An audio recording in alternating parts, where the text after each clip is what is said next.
மெட்ரோபி viewers எல்லாருக்கும் வணக்கம். நீண்ட இடைவெளிக்கு பிறகு நம்ம அடிமுடி சுவாமிகள் சுந்தரராஜன் சார் பார்க்க வந்திருக்கோம். நிறைய விஷயங்கள் அவர்கிட்ட பதிவுகளில் நம்ம கேட்டிருக்கோம். குறிப்பாக இந்த ராசிக்கல்கள், அதுக்கப்புறம் கிரக பலன்கள்லாம் எப்படி இருக்கும், குறிப்பிட்ட ஜாதகங்கள் என்ன மாதிரி வேலை செய்யும், அதே மாதிரி அவர் வருகிற தீபாவளிக்கு முன்னாடி அதிசார குரு பயிற்சி நடக்க போகுது. இந்த குரு பயிற்சினால இந்த 12 ராசிக்கு என்ன மாதிரியான விபரீதங்கள் நடக்க போகுது, ராஜயோகங்கள் உண்டா, இல்லை என்ன மாதிரி பலன்கள் காத்துக்கிட்டு இருக்குன்றதை அவர்கிட்ட தெள்ள தெளிவாக கேட்டு தெரிஞ்சுக்க போகிறோம். வணக்கம் சார். வணக்கம். எப்படி இருக்கீங்க சார்? நல்லா இருக்கேன் சார். இப்போ தீபாவளி எதுவுமா குரு மாறுறாரு, அதிசார குரு எப்படி இருக்க போகுது சார்? குரு தீபாவளிக்கு முன்னாடி 18ஆம் தேதி சாயந்தரம் ஒரு 6 மணி சமாளிச்சு அந்த அப்ராக்சிமேட்லி 6 மணி நேரத்தில் குரு அதிசாரமாக, அதிசாரம்னா என்ன அப்படின்னா இந்த நார்மலாக போகிறது, வேகமாக போகிறது, அதுக்கப்புறம் ரிவர்ஸில் போகிறதுன்னு 3 தான் இருக்குது.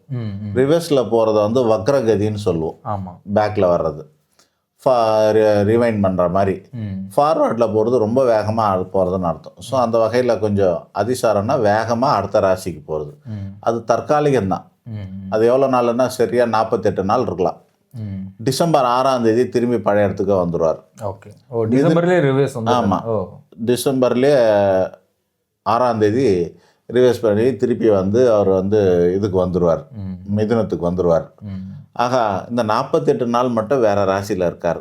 அப்போ பார்த்தீங்கன்னா 28 நாள் வந்துடுறார். 48 நாள்னா 24 நாள் போகிறதுக்கு சரியாக இருக்கும், திருப்பி 24 நாள் பேக்கில் வர்றதுக்கு சரியாக இருக்கும். அப்போ அதில் என்ன இருக்குது? ஒன்றும் பெரிய மாற்றம் கிடையாது, பெரிய இதெல்லாம் இருக்காது.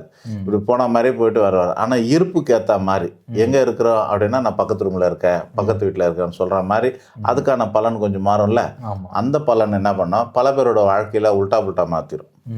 மிதுன ராசிக்கு அப்படின்னா, ஏற்கனவே மிதுன ராசிக்கு ஜென்மகுரு, ஜென்ம ராமர் வனத்திலேன்னு சொல்லுவாங்க, காட்டுக்கு போனாரு ராமர்னு சொல்லுவாங்க. அந்த மாதிரி இருக்கிற இடத்துல இருக்கிறாரு. ஏற்கனவே 10ல் வர சனி இருக்குது. ஸோ இது நல்லா இல்லாமல் இருக்குது. இப்போ டெம்பரரியாக 2ஆம் இடத்துக்கு வரும்போது, அந்த 2ஆம் இடம்னு சொல்கிறது இப்போ மாறக்கூட இந்த அதிசாரங்கிறது உச்சமான பலன். மற்ற சேனலில் சொல்கிற மாதிரி, மற்ற ஜோசியர்கள் சொல்கிற மாதிரி ஓஹோ ஊஹூன்னு நம்மளால் சொல்ல முடியாது. ஏன்னா 48 நாள் 24 நாள் போக்கும், 24 நாள் பேக்கும் இருக்குது.